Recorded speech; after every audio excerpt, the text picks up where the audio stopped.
Hi guys, welcome back to SimDod Tuning. Another GT car for you backed by popular demand. This time we're working with the Ford GT Le Mans version. Actually, one of my favourite cars to look at in the game, and one that I've raced competitively on Forza. Actually, at the Daytona 24 Hours on tour last year. First one that's happening, ongoing at the minute. Actually, as I'm cutting this video together, which is great fun keeping up with that. Keep up the good work, guys. She teamed up with a couple of the JSR team, Commander Creviator and Lee Campbell, and raced this lovely livery. I think it looks great with the red mirrors. Actually, anyway, a lot of people have been asking on the channel and sort of messaged me on Xbox saying that they just can't get this car to work. So please, feature it on the channel.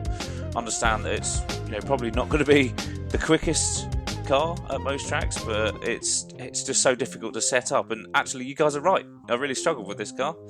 It's totally different from a lot of the other GT cars. We'll see that in the setup.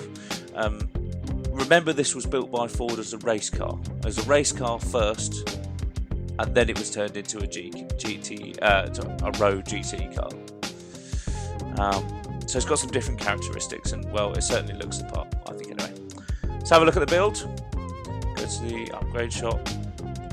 Obviously, it's got the homologation restrictor plate on. It's just too much horsepower. If you go for any other restrictor plate.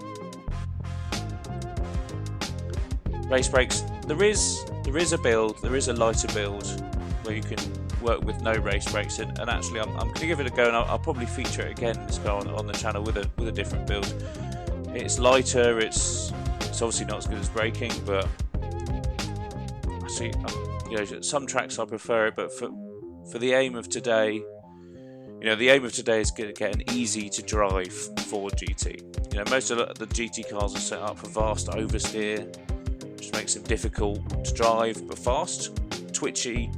Not so great in a race sometimes if you're not used to it, but obviously this one is going to be set up a little bit differently, a little bit more consistently. So it'll be a great lobby car for consistency. Pick any of the heaviest rims. Just cycle through them. Can't find one in a minute though. Probably just stick to the normal one. Actually, the biggest rims just to keep the weight up. Standard tune. We've left the gears sort of quite similar to normal, just as a bit of a bass tune. Quite an even sort of camber caster split, massively set up for understeer here, 40 and 5, and you're probably looking at this going, what's Matt done here? And the same with the springs. If you've watched the Project Vulcan springs episode, you'll see and you'll know that this tune is purely set up for for understeer. And then we get to the aero, lots of aero taken off the back. I've been going around Mugello. Other tracks you can take more off. Other tracks you can put more on. If you're going around, say, Massa Laguna, I'll probably put a bit more on. But say you're at Le Mans or wherever, then I'd probably take some off. Off we go to Mugello. Do a couple of laps for you, just in the car to start with.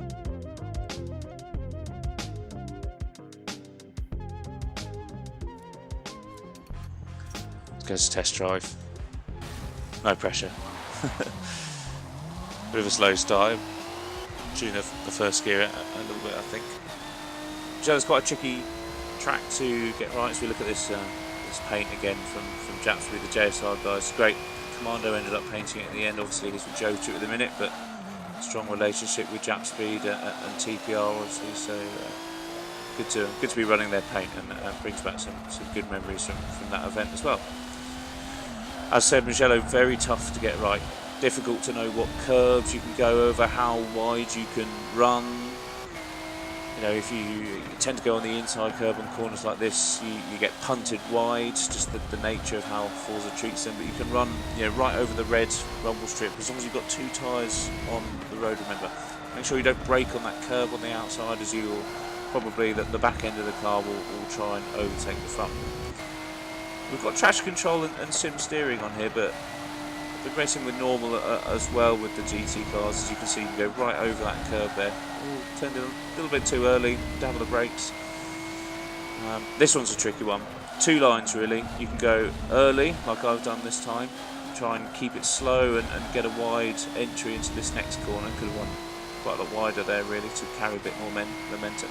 Or you can go, I'll try and do it next lap, a little bit wider on entry, as we really do go a little bit too wide on this one. You know, good to get the cut back and stay on the right hand side of the track for an easier ride through this chicane here, but not the ideal line, to be honest with you. We could leave it in fourth here, no, up to fifth. Very tricky trying to get the nose into this corner. I've got on the brakes a little bit too late there. Yeah, really wide, not the greatest. And obviously if you go on that curb, you see the front end scrape there a little bit, you're going to be bouncing all the way down the straight and you're going to be losing a heck of a lot of speed. Staying fifth over the line, not too worried about the lap time. To be honest with you, this is about showing, you know, the car is a little bit easier to drive. Brake just off with the white line really, a little bit too early. You can see that the car is adjustable even mid-corner, which is you know, a pleasant surprise. What happens when I hit that curb on the inside, the whole car unsettles, and that's not, you know, necessarily the tune. That's Mugello giving us a tough time. To be honest with you, it's always been the way. Getting a little bit of oversteer on turning, might work a little bit later on that, and yeah, did get a bit of penalty there, but you can run over that.